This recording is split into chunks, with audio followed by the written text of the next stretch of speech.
नमस्कार मंडळी, अवधूत चिंतन श्री गुरुदेव दत्त श्री स्वामी समर्थ महाराज की जय।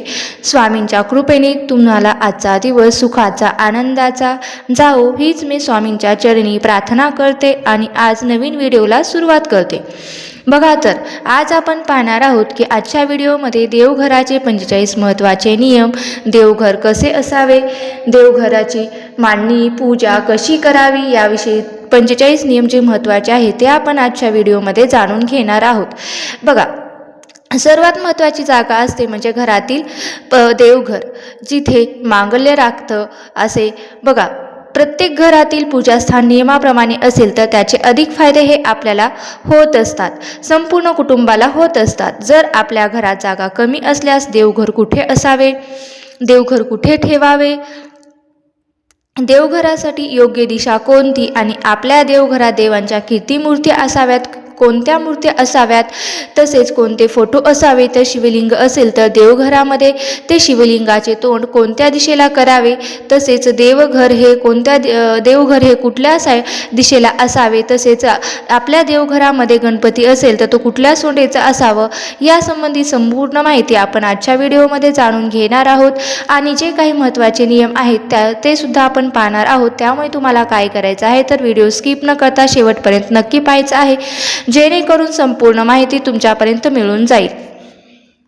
बघा, आपल्या प्रत्येकाला वाटतं की आपलं घर हे घरासारखं असावे। प्रत्येकाच्या घराचं स्वप्न हे वेगवेगळं असते। प्रत्येक माणूस आपले घर हे आपल्या स्वप्नातल्या घराप्रमाणे बांधत असतो, बऱ्याच वेळा खरेदीसुद्धा करत असतो। प्रत्येकाच्या आपल्या घरावर हे नितांत प्रेम असतं। सर्वसामान्य कुटुंबामध्ये सजावटीसाठी स्वप्ने रंगवताना देवघर कसे असावे, ते कोठे असावे याचे सुद्धा नियोजन केलेले असते, काटेकोरपणे केलेले असते। देवघर हे अतिशय महत्त्वाची व विश्वासाची जागा मानली जाते।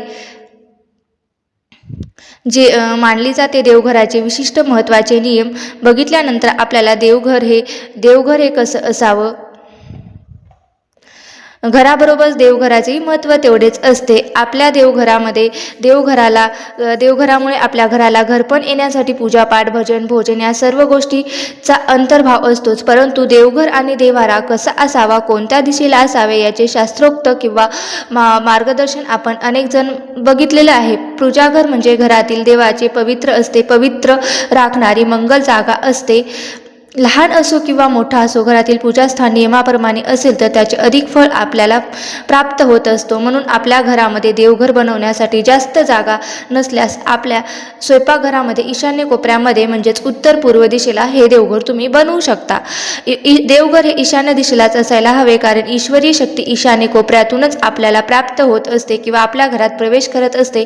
नैऋत्य कोपऱ्यातून ते बाहेर जात असते। अशा धार्मिक मान्यता असल्यामुळे घरामध्ये देवघर हे अशा ठिकाणी असावे जिथे दिवसभरातून काही काळासाठी का होईना सूर्यप्रकाश येतो। ज्या घरामध्ये सूर्यप्रकाश आणि ताजी हवा येत राहते ना, त्या घरामध्ये विशेष दोष आपोआप नष्ट होत असतात। सूर्यप्रकाशामुळे वातावरणातील नकारात्मकता दूर होत असते, घरातील नकारात्मकता दूर होत असते, तसेच घरात सकारात्मक ऊर्जाही निर्माण होत असते। पूजा घरातील दिवा अगरबत्ती समयी निरंजन अग्नीय कोपऱ्यात ठेवावे, तर धूप अगरबत्ती स्टँड वायव्य कोपऱ्यात ठेवावे।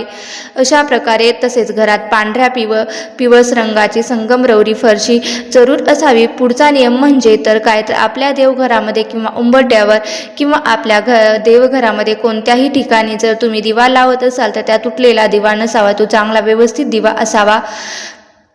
आपल्या देवघरामध्ये दिवा लावणे ही खूप महत्त्वाची गोष्ट आहे। जेव्हा आपण देवघरामध्ये दिवा लावून एखादी पूजा सेवा किंवा उपाय करतो तर तो दिवा ती सेवा देवापर्यंत पोहोचवण्याचं काम करत असतो आणि हा दिवा अग्नीतला साक्षी असतो, म्हणून तो अखंड तेवत असायला हवा। यासोबतच दिवा सुद्धा चमटलेला किंवा फुटलेला नसावा, चांगला असावा। तर तुटलेला दिवा आपण आपल्या देवघरात लावला तर तुमची कोणतीही इच्छाही अपूर्ण राहत असते, पूर्ण होत नाही। याशिवाय माता लक्ष्मीचा कोप होतो। पुढचा तो नियम आहे तो म्हणजे आपल्या देवघरामध्ये कधीही एका देवतेचे 2-2 फोटो असू नयेत किंवा मूर्त्या ठेवू नयेत, हे चुकीचं आहे। ज्यामध्ये 2 शिवलिंग हे कधीच आपल्या देवघरामध्ये ठेवू नये. तसेच गणपती बाप्पाच्या 2 मूर्ती असतील तर ते सुद्धा आपल्या देवघरामध्ये कधीच ठेवू नयेत. म्हणजे जे काही 2 फोटो किंवा मूर्ती आहेत ते आपल्या देवघरामध्ये कधीच ठेवायच्या नाहीत. तुम्ही जे शिवलिंग जे असतात ना ते कधीच देवघरामध्ये ठेवू नयेत असे अशुभ मानले जाते. पुढचा नियम म्हणजे देवपूजा करताना नेहमी करंगळी जवळच्या बोटानेच म्हणजेच अनामिकेने गंध लावावा. देवघरात कमीत कमी मूर्ती किंवा फोटो देवी देवतांचे फोटो असावेत. आता कमीत कमी की देवी देवतांचे फोटो असावेत. मग कोणत्या देवतांचे फोटो आपल्या घरात असावे, कोणत्या क्रमाने लावावे? त्यामध्ये विघ्नहर्ता म्हणजे गणपती बाप्पांची मूर्ती असावी, आपल्या कुलदेवतेचा फोटो किंवा टाक असावा, तसेच आपल्या कुलदेवतेची मूर्ती सुद्धा किंवा फोटो किंवा टाक असावा. तसेच बाळकृष्णाची मूर्ती असते तर ते सुद्धा आपल्या देवघरामध्ये असावी.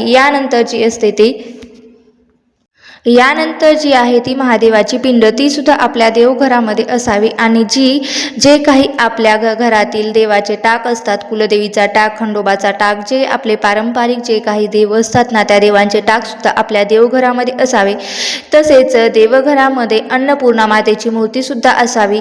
तर हे सर्व आपल्या देवघरामध्ये असावेत. पुढचा नियम म्हणजे आपल्या देवघरामध्ये जे काही देवतांचे फोटो आहेत ते मूर्त्या आपण ठेवत असतो ना त्या दक्षिण भिंतीला लावू नयेत. कारण दक्षिण दिशा ही पितरांची दिशा असते किंवा पूर्वजांची दिशा असते. म्हणून त्या दिशेला किंवा त्या भिंतीवर देवी देवतांचे कधीही फोटो लावू नयेत, मूर्त्या ठेवू नयेत, ठेवल्या जात नाहीत. देवी देवतांच्या मूर्त्या किंवा फोटोची तोंड नेहमी ही पश्चिम दिशेला असावीत. म्हणजे पूजा करणाऱ्याचं तोंड हे पूर्व दिशेला असलं पाहिजे. अशा पद्धतीने आपल्याला देवाची मांडणी करायची आहे. अशा प्रकारे आपण देवघराची मांडणी करू शकतो. म्हणजेच देवघरामध्ये शंख असेल तर त्याचे निमुळते तोंड हे दक्षिण दिशेकडे असावे.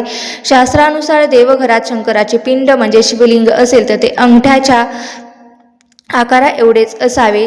जास्त मोठे शिवलिंग हे देवघरामध्ये कधीच ठेवू नये. मोठे शिवलिंग फक्त मंदिरामध्येच ठेवले जातात. आणि शिवलिंग असेल तर एकापेक्षा जास्त असेल तर असे शिवलिंग घरात ठेवूच नये. एकच शिवलिंग असावे, कारण आपल्या शास्त्रामध्ये ते वर्ज्य आहे असे सांगितले आहे. शिवलिंगाप्रमाणे इतर देवतांच्या मूर्तीसुद्धा छोट्या छोट्या आकाराच्याच असाव्या. जास्त मोठ्या मूर्ती फक्त मंदिरासाठी श्रेष्ठ असतात. आणि जर तुमच्या देवघरामध्ये देवी देवतांचे टाक असेल तर ते पंचधातूचे किंवा चांदीचेच असावे. त्याचबरोबर देवघरात नेहमी महादेवाची पिंड ठेवावी, फोटो चुकूनही ठेवू नये. आणि जर महादेवाची पिंड ही दगडी असेल तर ती अतिउत्तम, पण दगडी नसेल तर ती पिंड पितळची ही असावी.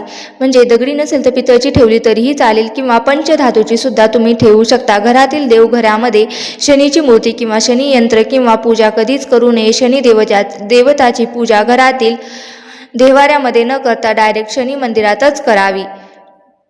घरातील देवघरामध्ये मारुतीचा फोटो हा कधीही लावू नका. तसेच देवघरात गायत्री देवीचा फोटो पूजा करणे सुद्धा पूर्णपणे वर्ज्य केले आहे. जर आपल्या देवघरामध्ये काही यंत्रे असतील, पूजा असेल तर श्रीयंत्र असेल किंवा इतर कुठले यंत्र असेल तर ते कधीही उभी मांडणी करू नये. नेहमी जमिनीशी समांतर मांडणी वास्तुशास्त्रानुसार हे योग्य आहे. देवघरात कधीही भंग झालेल्या, तुटलेल्या किंवा तडा गेलेल्या देवी देवतांचे फोटो, मूर्ती ठेवू नयेत आणि त्यांची पूजापाठ सुद्धा करू नये, कारण शास्त्रानुसार ते अशुभ मानलं गेलेलं आहे. इतकंच नाही तर तडा गेलेल्या मूर्तीची पूजा केल्याने देवी देवता नाराज होत असतात. देवघरामध्ये एकापेक्षा अधिक मूर्ती किंवा अधिक फोटो नसावे. देवपूजा करताना आपण वापरत असलेले आसन, जपमाळ किंवा देवघराच्या संबंधित ज्या काही वस्तू आहेत ना त्या कधीही दुसऱ्यांना वापरण्यासाठी द्यायच्या नाहीत. ते सुद्धा अशुभ मानले जाते. देवाच्या उपासनेसाठी बनवलेले पूजास्थान हे अतिशय पवित्र स्थान आहे. वास्तुशास्त्रानुसार देवघर कधीही स्टोर रूममध्ये किंवा बेडरूममध्ये किंवा बेसमेंटमध्ये कधीही नसावे. देवघर हे नेहमी खुल्या जागेत ईशान्य दिशामध्ये असावे, कारण ईशान्य दिशा ही देवघर बनवण्यासाठी शास्त्रामध्ये उत्तम दिशा सांगितली गेलेली आहे. घरातील देवघर हे कायमस्वरूपी सागवानी लाकडाचेच असावे. ते नेहमी स्वच्छ आणि प्रसन्न ठेवायला पाहिजे. म्हणून दररोज देवांची पूजा करताना देवघरही स्वच्छ केलं पाहिजे. त्याच्यावर धूळ साचता कामा नये. देवघरात उजव्या सोंडेचा गणपती हा कधीच ठेवू नये, कारण उजव्या सोंडेचा गणपतीचे शास्त्र हे फार कठीण असतं. त्याची पूजा सुद्धा खूप कठीण असते. मात्र आपल्याकडं होत नाही. त्यामुळे आपल्याला उजव्या सोंडीचा गणपती हा आपल्या देवघरामध्ये आपल्याला ठेवायचा नाही. बघा, त्यामुळे काय होतं तर आपल्याला बराच दोष लागतो. म्हणून देवघरात नेहमी डाव्या सोंडीचाच गणपती ठेवावा. भरपूर लोकांचा गैरसमज आहे की महादेवाची पिंड ही तुळशीमध्ये असावी, पण महादेवाची पिंड तुळशीमध्ये कधीच नसावी. कारण तुळशीमध्ये शालिग्राम असतो. शालिग्राम म्हणजे हे भगवान महाविष्णूचे प्रतीक आहे. त्यामुळेच आपल्याला तुळशीमध्ये शालिग्राम ठेवायचा असतो. ते शुभ मानले जाते आणि तिथे चुकूनही महादेवाची पिंड हे ठेवू नये. जर तुम्ही ठेवली असेल तर ते लगेच काढून घ्या. त्या महादेवाच्या पिंडीवर कधीच नाग नसावा. शिवाय महादेवाच्या पिंडीसोबत नंदी सुद्धा नसावा. फक्त महादेवाची पिंडच असावी. नंदी हा नेहमी महादेवाच्या मंदिराच्या बाहेर असतो, तो देवघरात नसतो. शिवलिंग ठेवण्यासाठी उत्तम दिशा म्हणजे उत्तर दिशा आहे. म्हणजेच काय तर पिंडीचे जे निमुळते तोंड असते ना, तर ते तुम्हाला उत्तरेकडे असावे. कारण उत्तर दिशा ही भगवान शिवशंकरांची आवडती दिशा मानली जाते. आपल्याला आपले कुलदेवता किंवा कुलदेवी माहीत असणे हे सुद्धा फार महत्त्वाचे आहे. नसेल तर ते तुम्हाला माहीत करून घ्यायचे आहेत. कारण कुलदेवी व कुलदेवतेची सेवा आपल्याकडून झाली तरच आपल्याला विविध संकटांना सुद्धा तोंड द्यावे लागत नाही. म्हणजेच काय तर साधा नियम आहे. जेव्हा आपण आपल्या देवघरात कुलदेवीचा एकतरी फोटो किंवा एखादी मूर्ती असणे आवश्यक आहे. आणि वास्तुशास्त्रानुसार यांची पूजा करणं सुद्धा तेवढंच महत्त्वाचं आहे. तसेच देवघरातील वाळलेली फुलं घरात ठेवणे अशुभ मानलं जातं. यामुळे वास्तुदोष, ग्रहदोष, पितृदोष निर्माण होतो. घरामध्ये नकारात्मक ऊर्जा सुद्धा निर्माण होत असते. आपल्या घरात कलह वाढत असतो. यामुळे व्यक्तीच्या जीवनात आणि घरामध्ये वास्तुदोष निर्माण होतो. त्यामुळे देवघरातील फुलं सुकताच ती बाहेर फेकून द्यावीत किंवा निर्मल्यामध्ये टाकून ते विसर्जित करावे. देवांना कधीच एका हाताने नमस्कार करू नये. किंवा आपण देवघरात जी समई किंवा निरंजन लावतो किंवा जो दिवा लावतो त्यामध्ये तेल किंवा तूप एकत्र कधीच घालू नये. तेलाचा दिवा हा सेपरेट असावा आणि तुपाचा दिवा हा सुद्धा सेपरेट असावा. म्हणजेच काय तर नेहमी वेगवेगळा असावे. तसेच देवघरामध्ये दिवा लावताना एका दिव्याला दुसरा दिवा लावून कधीच पेटवायचं नाही. कारण ते सुद्धा अशुभ मानलं जातं. कधीही 3 वाती लावायच्या नसतात. 1 किंवा 2 वाती लावायच्या असतात. 2, 5, 7 अशा या पद्धतीने तुम्हाला ह्या वाती लावायच्या असतात. किंवा स्वतःच्या जेव्हा आपण देवांना गंध लावतो, म्हणजेच देवाला गंध लावत असताना नेहमी अनामिका बोटानेच तो लावायचा असतो. आणि आपल्या पितरांना म्हणजेच आपल्या पितृपक्षांना पूर्वजांना आपल्या अंगठ्याच्या शेजारील बोट जे असतं ना, तर त्या बोटाने आपल्याला गंध लावायचा असतो.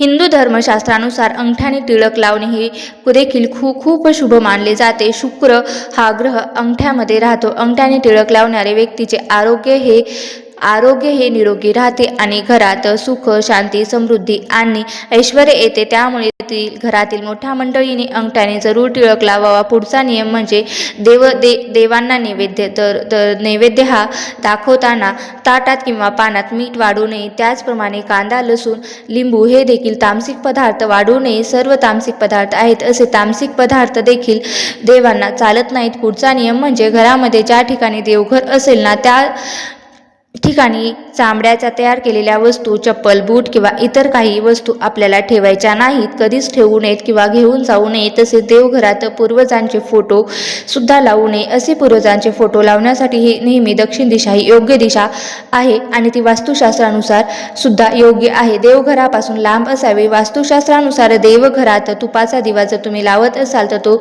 देवांच्या उजव्या बाजूला असायला हवा आणि तेलाचा दिवा असेल तो देवांच्या डाव्या बाजूला असणे अशुभ मानलं जातं. देवघरातील पाण्याचा कलश नेहमी ताटलीमध्ये किंवा तांदळाच्या राशीवर ठेवण्याचा प्रयत्न करावा. ज्योतिषशास्त्रानुसार हा सल्ला दिलेला आहे. वास्तुशास्त्रानुसार घरात कलश ठेवल्यास घरात वास्तुदोष निर्माण होत असतो, तो कमी होत असतो आणि एखाद्या प्लेटमध्ये असावा. आपल्या घरामध्ये देवघर असेल तर ते दररोज सकाळी किंवा संध्याकाळी पूजा करणे फार आवश्यक आहे. पूजा करताना घंटी सुद्धा वाजवणे फार आवश्यक आहे. तसेच संपूर्ण घरात घंटानाद करावा. असे केल्याने घरातील नकारात्मक ऊर्जा आहे ना ती, तसेच इडापिडा, अलक्ष्मी दूर होऊन घरात सकारात्मक ऊर्जा वाढत असते. आणि पुढचा जो नियम आहे तो म्हणजे देवांचे सापडलेले फोटो किंवा एखादी नाणी ते कधीही आपल्या देवघरात ठेवू नये किंवा तुम्ही दुसऱ्यांना गिफ्ट म्हणून देवाचे फोटो किंवा नाणी दिलेली असतील तर ते सुद्धा आपल्या देवघरामध्ये ठेवू नये, कारण अशा देवांची केलेली पूजा ही आपल्याला लागू पडत नाही. ज्याने तुम्हाला हे फोटो किंवा नाणे दिलेले आहेत तर त्याला हे पूजा लागू होत असते. म्हणून दुसऱ्याने दिलेले आपल्याला हे पाळायचं आहे. तसेच महत्त्वाचा नियम पाळायचा आहे. देवघराच्या बाबतीत असे नियम महत्त्वाचे पाळायचे आहेत. अत्यंत महत्त्वाची माहिती मला तुमच्यापर्यंत शेअर करायची होती. तुम्हाला जर ही माहिती आवडली असेल तर नक्की लाईक करा, शेअर करा आणि चॅनलवरती नवीन असाल तर सबस्क्राईब करायला विसरू नका. धन्यवाद. श्री स्वामी समर्थ. जय जय स्वामी समर्थ. अशा प्रकारे वास्तुशास्त्रानुसार आपले देवघर कसे असावे, देवघराचे महत्त्वाचे 45 नियम, तसेच देवाची मांडणी पूजा कशी असावी हे संपूर्ण आपण आजच्या व्हिडिओमध्ये पाहिलेला आहे. व्हिडिओ कसा वाटला नक्की मला कमेंट करून सांगा. व्हिडिओ जर आवडला असेल तर नक्की लाईक करा, शेअर करा आणि चॅनलवरती नवीन असाल तर सबस्क्राईब करायला विसरू नका. धन्यवाद. श्री स्वामी समर्थ. जय जय स्वामी समर्थ.